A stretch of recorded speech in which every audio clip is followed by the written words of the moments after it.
Assalamualaikum warahmatullahi wabarakatuh. Bismillahirrahmanirrahim. Alhamdulillahirrahmanirrahim. Wabihi nasta'in ala umuri dunia wa din. Wassalatu wassalamu ala ashrafil mursalin. Wa ala alihi wa sahbihi ajma'in. Wa man tabi'um ihsan ila yaumiddin. Wa sallim tasliman katsiran bi rahmatika arhamar rahimin. Ya hayyu qayyum rahmatika nastaghis. Ya hayyu qayyum rahmatika nastaghis. Ya hayyu qayyum rahmatika nastaghis. Aslih lana sya'nana kullahu wa la takilna ila anfusina tarfata 'ain wa la ila ahadin min khalqik. Alhamdulillah, kembali kita menyebut tahmid kepada Allah di rumah Allah sesudah salat subuh dan dalam rangka bertazkirah ringkas. Tahmid itu lain suasananya, lain nilainya ya. Kalau kita membaca Alhamdulillah di masjid dalam suasana macam ini, nilainya istimewa tuh Pak ya. Lain dengan di tempat lain. Selawat beriring salam ke atas Rasulullah SAW.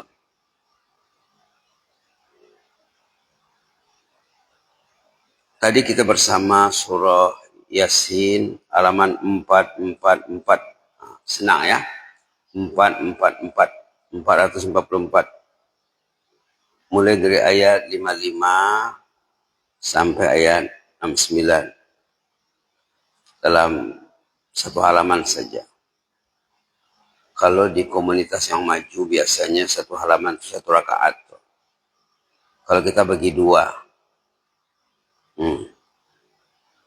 Kalau di komunitas yang maju, semua yang subuh itu dari 10 menit ke 15 menit.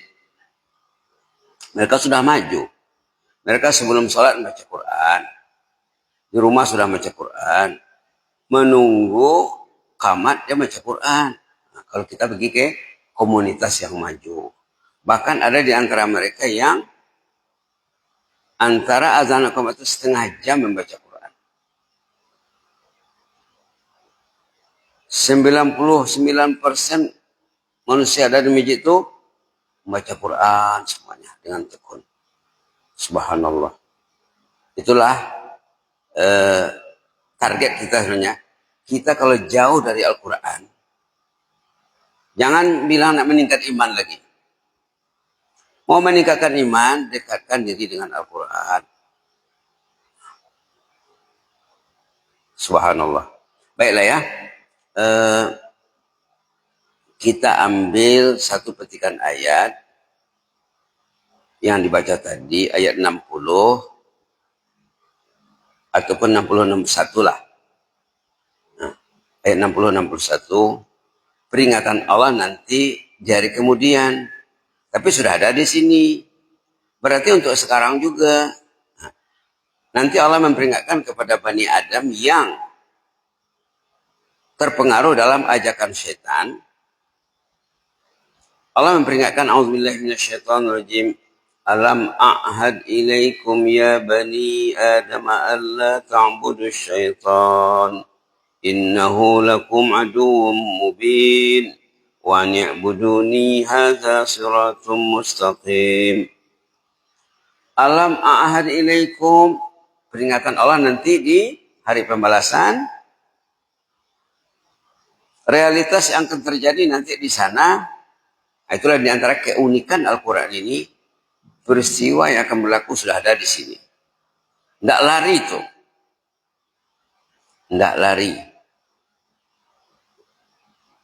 Kemarin Imam salat maghrib di sini membaca surah Ar-Rum. Surah Ar-Rum itu, di awal surah Ar-Rum, peristiwa yang akan terjadi sekian tahun ke depan. Belum berlaku lagi konflik Timur dan Barat, Rom dengan Persia, dan disebut dalam Quran. Subhanallah. Nah, di sini peringatan Allah yang akan disampaikan kepada Bani Adam, anak Adam. Apa katanya? Alam ahad ilaikum ya Bani Adam. Kan sudah dikasih tahu dulu. Jangan kalian tunduk kepada setan. Nah, ini orang yang tunduk kepada setan nih. Innahu lakum aduwwum mubin. Setan kan musuh yang jelas. Kenapa kamu ikut? Kenapa kalau setan melarang ke masjid, jangan ke masjid, jangan ke masjid. Dia turut, dia tunduk. Yang melarang orang ke masjid itu pada kebanyakannya setan. Yang melarang megang Quran ini pada umumnya setan.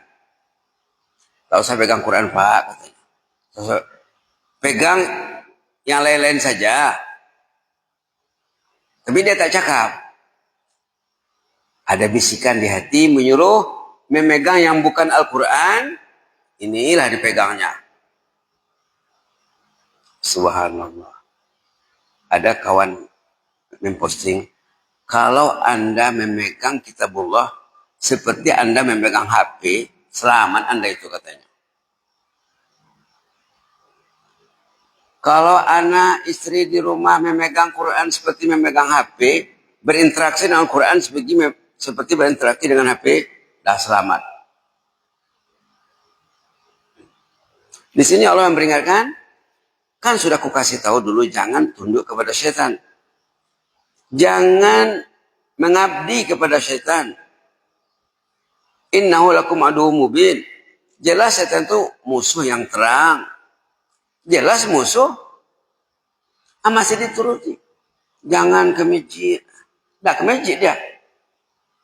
Jangan sholat sunat. Ada orang ke masjid tak sholat sunat.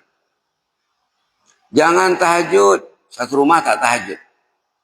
Satu rumah tak bangun tahajud.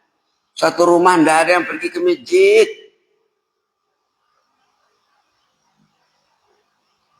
Subhanallah. Faktor perintang selain dari setan, kata ulama ada 4 lagi. Dalam satu analisa ya. Dalam satu kajian ada 4 yang merintangi manusia beribadat. Pertama, keduniaan. Dalam satu catatan di sini ya. Kedua, faktor manusia. Yang ketiga, faktor setan. Yang keempat, nafsu yang ada dalam dirinya. Bukan setan saja Pak ya. Nafsunya nafsu jelek. Lalu setan sharing.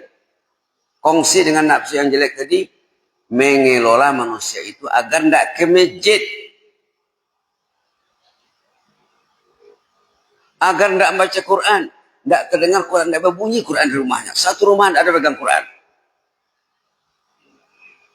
Kalau dia mau pegang Quran, dia mau ke masjid, insya Allah.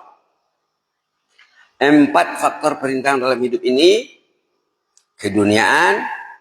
Yang dipikirkannya rupiah. Kalau rupiah yang membawa ke masjid, tidak apa. Rupiah yang membawa ke Mekah, tidak apa. Rupiah yang membawa ke Jannah, tidak apa. Ringgit, rupiah, dolar, uang. Tapi kalau uang yang menggerakkannya untuk mencintai Allah, perlu uang. Mau kendaraan perlu uang, mau makan perlu uang. Tapi uang yang mereka pikirkan uang yang untuk kepentingan fisik saja, body saja. Makan, minum, pakaian, berubat. Kalau badannya sakit, mati-matian dia memikirkannya. Kalau hati sakit, jiwa sakit, tidak difikirkan. Duitnya untuk memikirkan fisik badan yang akan hancur, rohani yang akan kekal sesudah dia mati tidak diurus. Yang akan hancur diurus.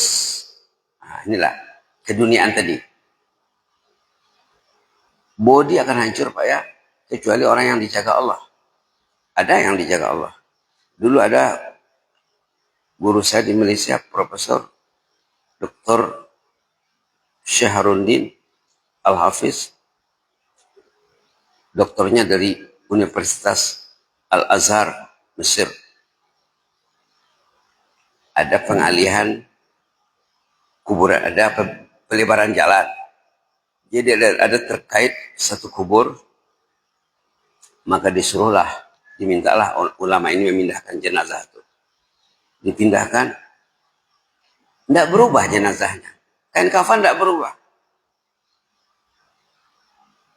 Dia sendiri cerita dalam satu majelis ilmu. Subhanallah. Disiasat rupanya ibu ini waktu dia sehat, masih aktif, dia mengaji di komunitasnya. Guru mengaji dia. Pesan ibu itu kalau mak meninggal nanti, katanya, telekung yang mak pakai mengajar ini, busana yang mak pakai mengajar ini, tolong balutkan ke badan mak nanti dalam kubur. Nah, kain kafan yang lain hancur, busana itu tidak hancur. Itu ceritanya. Kain kafan yang tidak dibawanya mengajar, mana dibawa kain kafan mengajar ya? Pakaian dibawanya, telekungnya, busananya tidak hancur. Jasadnya utuh. Oh. Kalau dulu di kampung-kampung, rumah ini ada pengajian, rumah ini apa ada pengajian, rumah ini ada pengajian. Sekarang anak diantar ke sekolah, diantar ke tadika, ke TK, di rumah tidak mengaji lagi. Maknya tidak jadi guru mengaji, ayahnya tidak guru mengaji, dia diserahkan ke sana. Padahal tugas itu nomor satu, tugas ayah dan ibu. Subhanallah. Ayah yang sukses harus mampu mengajar anaknya. Ibu yang sukses harus mampu mengajar anaknya. Jangan serahkan sama orang. Tidak apalah. Ke sekolah juga, tapi di rumah nomor satu. Tentang mengaji ya. Tentang mengaji lah. 4 perintahan berarti Pak ya.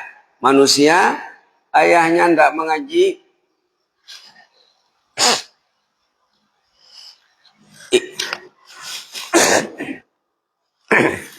Maaf ya. Maaf. Ayah tak pegang Quran, ibu tak pegang Quran. Suruh anak mengaji. Mana mau anak mengaji? Subhanallah.